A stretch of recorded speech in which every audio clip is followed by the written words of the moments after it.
There is a frame in the 8th episode of Earth's Mightiest Heroes that lasts less than 2 seconds. The team has just moved into the mansion. They are still learning each other's names, and in the middle of the night, the Hulk is standing over Wasp with his fist raised, eyes glowing under the Enchantress's spell, half a second from killing a teammate he has known for less than a week. Every other Avenger in that room reaches for a weapon. Steve Rogers reaches for something else. You are not going to find out what that something else is yet, because to understand why that one frame matters more than almost anything else in this entire series, you have to go through everything Captain America gets right over the next 2 seasons, and watch the team get it wrong, again and again, in exactly the same way. This is not a story about Captain America being the moral compass of the team. You have heard that take 100 times, and it is not interesting, and it is not even accurate. This is a story about something far more specific, a pattern, a diagnostic error the Avengers make over and over, one that Steve catches every single time, and is overruled on every single time, until the show finally forces the team to feel the cost of ignoring him. 5 moments, same mistake, same warning, same outcome. By the end of this, you are going to understand exactly what Steve Rogers saw in that 2-second frame in episode 8, and why it explains nearly everything that goes wrong for this team for the rest of the series. To understand why Steve catches what nobody else catches, you have to understand what actually makes Captain America different in this universe. Not the shield, not the title, the specific kind of knowledge he is carrying that none of his teammates have. He is not the strongest Avenger. He is not the smartest. He does not have Tony's resources, Thor's power, or Hulk's raw strength. What he has is something none of the others were forced to build the same way. A war record, a unit, people he trusted who turned out to be compromised, and people who looked compromised who turned out to be the ones worth trusting. He learned the hard way, decades before he ever joined this team, that the people who are actually dangerous rarely look dangerous in the moment, and the people who look dangerous are often the ones who most need someone willing to look closer. That is not philosophy. That is operational training. Steve Rogers fought a war where snap judgments got people killed, and patience saved them. Every other founding Avenger learned to operate through power.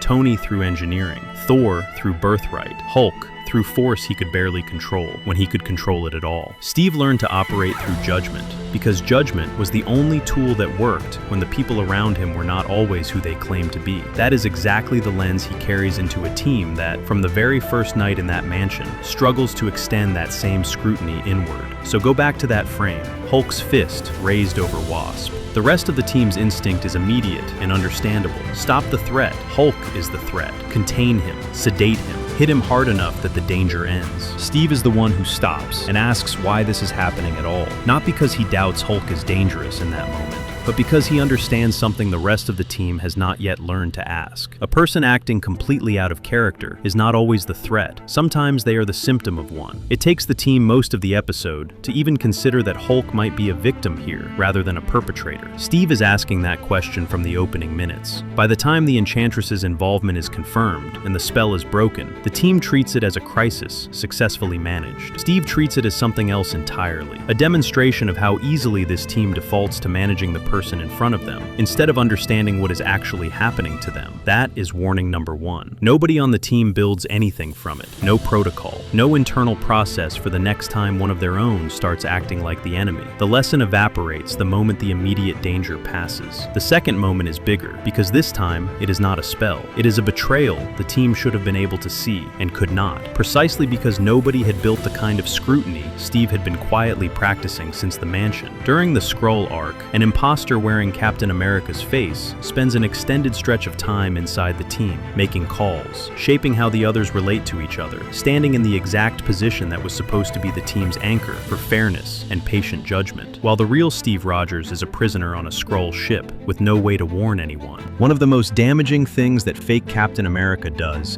is poison the team's relationship with Hulk even further. By the time the deception is uncovered and Hulk's name is cleared of crimes that were never his, the damage is already done. He is read by the team as more of a loose cannon than before, not because Hulk changed, but because a hostile version of the one role built to protect him from exactly that kind of snap judgment had been quietly working against him the entire time, and nobody noticed, because nobody had a system for questioning the person standing in that chair. Think about the precision of that irony. The role specifically meant to slow the team down, to ask the harder question, was hijacked and used to do the opposite. It worked because the team had never built any internal mechanism for catching it. They trusted the position. Steve had never trusted the position. He trusted behavior, observed over time, which is exactly why he is the one person capable of recognizing when something wearing his own face is operating on a completely different set of values. When the real Steve Rogers finally escapes Skrull custody and returns to the team, he is walking back into exactly the kind of damage he had been trying to prevent since episode 8.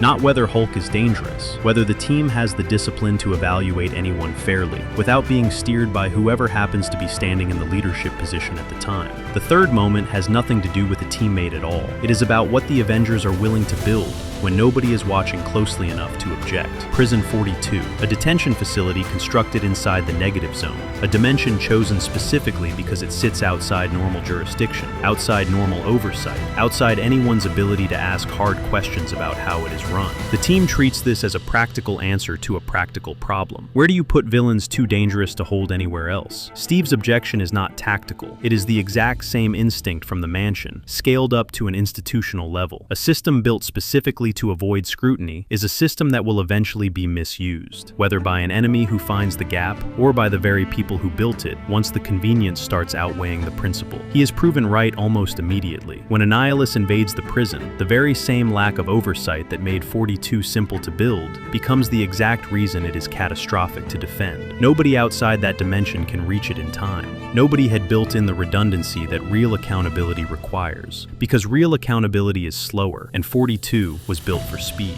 The Avengers do not just inherit a villain problem when 42 falls. They inherit the direct consequences of choosing the fast, convenient read over the slower, harder one. The fourth moment is the one that should make you sit with this the longest, because it is the team turning that exact same instinct against Steve himself. When the Winter Soldier storyline surfaces, and Steve's history with Bucky Barnes becomes urgently relevant to the present, the Avengers are forced to confront precisely the kind of situation Steve had been asking them to handle with patience all along. A person who looks like the enemy, who has done things that look unforgivable from the outside, whose full story requires exactly the kind of slow, individual judgment Steve had been practicing and advocating since the mansion, since the Skrulls, since Prison 42. This time, the team's instinct to manage the threat in front of them, rather than understand it, collides directly with Steve's own life. He is forced to make the same argument he had been making on Hulk's behalf, on every teammate's behalf, except now the stakes are personal in a way none of the earlier moments were. The team's hesitation here is not cruelty. It is the same pattern, running on autopilot. React first, understand later. And for the first time, that pattern costs Steve something the earlier instances never did. The fifth moment widens the lens, because it shows what happens when the team finally has to operate without Steve there to catch the pattern at all. In the stretch of the series where Steve is removed from the equation, lost, unreachable, the team has to make calls without the one person who has spent 2 seasons insisting on the slower read. The decisions made in his absence repeatedly default back to exactly the instinct he had been correcting. Manage the threat, worry about the person later. It is not that the team becomes reckless without him. It is that the discipline he had been modeling was never actually adopted as a team-wide habit. It lived in him specifically, which means the moment he is out of the room, the team's default setting reverts. That is the clearest evidence in the entire series that Steve was not just occasionally right about a specific call. He was functioning as an entire missing layer of the team's decision-making process, one nobody else had internalized, one that simply disappears the moment he is not there to provide it. Now look at the record as a sequence of moments, not as an argument.